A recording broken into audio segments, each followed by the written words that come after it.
Alors, j'ai appelé cet atelier ma boussole de l'emploi parce que vous comprendrez un petit peu la symbolique. Ben, justement, le but, c'est de vous permettre de retrouver le nord plutôt que d'aller dans tous les sens en espérant qu'il y ait une issue quelque part à un moment donné. Le but, c'est de se recentrer et d'aller dans la bonne direction et de trouver votre propre nord pour pouvoir justement retrouver du sens et de la clarté dans votre recherche professionnelle. Le problème, c'est qu'au bout de 15 jours, je sais plus où est-ce que j'ai envoyé, je sais plus où je dois relancer, voilà. Mais c'est vrai qu'envoyer beaucoup de CV, je trouve pas que ça aide en fait.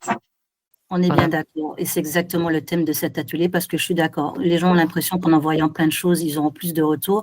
Et en fait, c'est totalement l'inverse qui se passe parce que si vous ne ciblez pas et que vous adaptez pas le CV ni la lettre de motivation et que vous ne savez pas exactement pourquoi vous postulez, ça se ressent. Et en plus, les IA vous éjectent parce que vous passez aussi par un système de recrutement via IA. Si votre CV ne convient pas, n'a pas les bons critères, vous êtes éjecté tout de suite. Donc, effectivement, on est bien d'accord que ce n'est pas la bonne stratégie. Une petite question. Si pour le symbole positif, on voit une fleur vraiment très rouge, vive, est-ce que ça symbolise la passion dans le travail?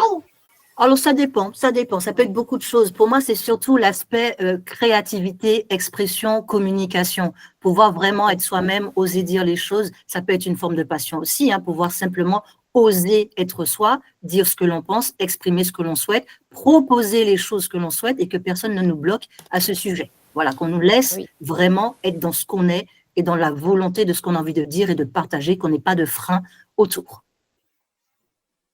Ok, merci. Pas de souci. Je vais prendre un autre exemple. Je vais essayer de prendre une autre compétence transférable. Par exemple, là, si vous avez travaillé dans le domaine du social, vous savez qu'effectivement, les relations humaines, c'est votre fort. Vous êtes capable d'écouter les gens, vous êtes capable de les soutenir, de les conseiller, de les épauler. OK?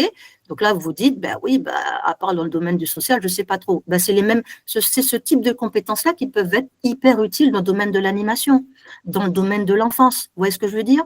Donc, c'est des compétences qui sont utiles dans votre métier actuel, mais si vous y réfléchissez bien, ça peut être utile dans d'autres secteurs, dans d'autres types de postes. OK?